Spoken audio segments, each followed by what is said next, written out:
Hey there guys, it's Lewi 2x4 and in today's video we're going to be doing a mock-off challenge. This challenge includes this Lego Creator 3-in-1 set, the Under the Sea set I believe this is, with a shark and the squid, and there's something else on there. I'm not entirely sure what it is, but we're doing this with our Lego Life and Allbricks, two other members of the Shield. So yeah, let's get into this. Okay, so here it is. At the beginning of the video I said I was going to go with some sort of mech, but it ended up just being its own sort of creature that's kind of humanoid, and they've modified themselves with weapons. So I'm going to take it off the bit of scenery, so it's just a rocky bit with a plant and then this crate. So put that to the side. We can take a look at the creature itself. So it's got articulated arms and fingers. There's some articulation in its legs and at the ankle, so on both of them. And then the head can swivel around a bit. It's not the smoothest. It can also go up and down. So side to side, up and down. So it's pretty basic motion. And then this cannon on the back can move a bit better when it doesn't fall off. So there wasn't a great selection of parts in this set, so it was probably, well, it was a pretty hard build to be honest. But I think I'm satisfied with what I came up with.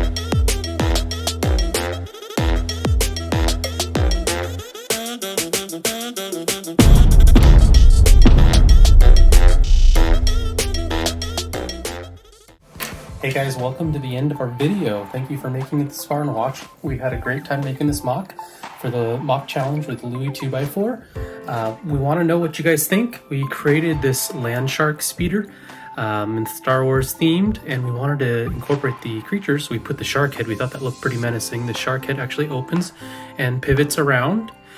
These front flaps mimic kind of what you see on the normal Star Wars speeder, and these move as well. Also, the side flaps can be put into a couple different configurations to make it look like the speeder, and you can see on like the Tatooine over the desert sort of thing, or it can go full horizontally to make it look more like a ship. And the tail actually goes up, and you can put it in a configuration like this, and you can have the minifigure stand and hold this and make some handlebars with the claw pieces. I have finally finished this challenge, guys. So I had a lot of spare pieces. There's a lot of stuff that I didn't really know what to do with. I'll just move it into frame quickly. There was a lot of this stuff left, and I chose deliberately not to use all the parts, but I want to use, you know, sort of the cool and quirky ones. And I do love a lot of the ball joints and stuff that I put in this set, and I've used them to my advantage. So if we just move all these spare pieces out the way.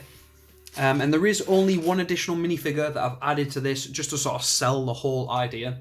So what I've got is on a planet, let's just call it Alpha Numo 185.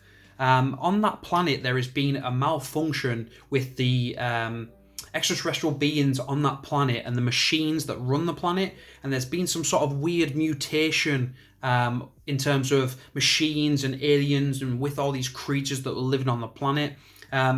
And the only way to change the planet back to normal is through this goblet of life. So this goblet here, just a gold goblet, is guarded within this chest, deep within inside another planet.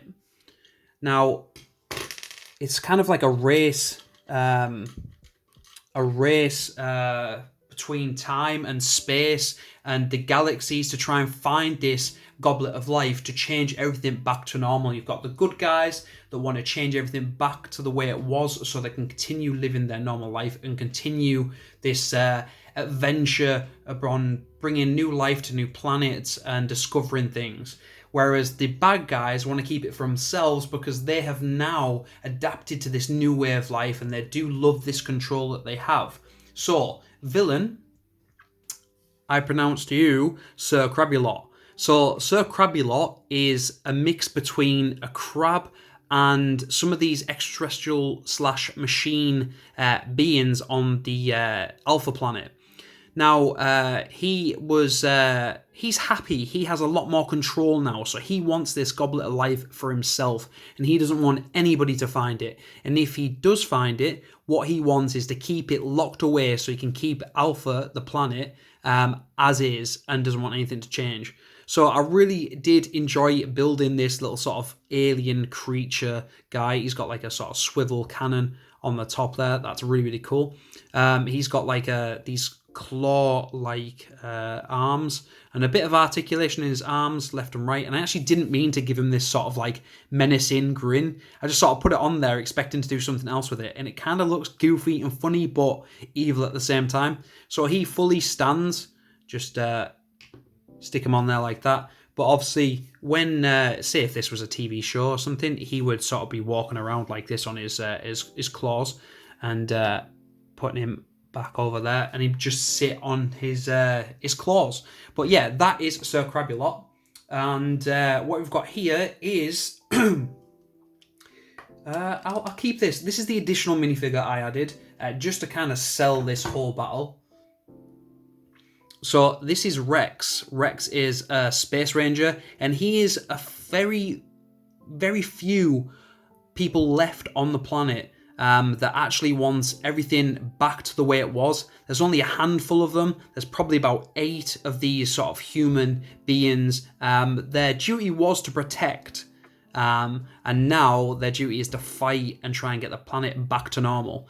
And what Rex travels around on is his hovercraft. If I just put Rex back in, and let's just, there we go. Is he sat in? Yeah, he's sat in. So this is Rex's hovercraft. So I can imagine this sort of like swarming around, like sort of floating and flying everywhere, all over the planet. It does have a little bit of this articulation, so if he wants to go faster, he just tucks these in and just sort of flies around like that. And then when he comes into land, he's opening this out. He's sort of slowly dropping down like that. There is a little bit of articulation in these back pieces, but what these actually are is these double as, excuse me, these double as exhausts and as fire, guns. And so this sort of tucks down like this, and both of these guns can sort of fire over the top like so. But yeah, this was a really cool build. I really enjoyed sort of trying to figure out the parts and everything to it. It was just, yeah, it was awesome. It just, I think this just looks wicked. It's like some sort of cool, crazy hover bike. There's a lot of parts that I used underneath. And yeah, I really enjoyed this challenge. This was awesome. I think if this got turned into a set, I'd definitely buy this. This looks kind of cool. Can you imagine this sort of like hovering in like this and fighting and stuff? But yeah, that is my entry for this mock off. But I've thoroughly enjoyed it, and I'd just like to say a thank you to Allbricks and Our Lego Life for sort of inspiring me to do something like this and us all doing it together. And I would go check out their videos in the description below. And yeah, I'll see you guys in the next one.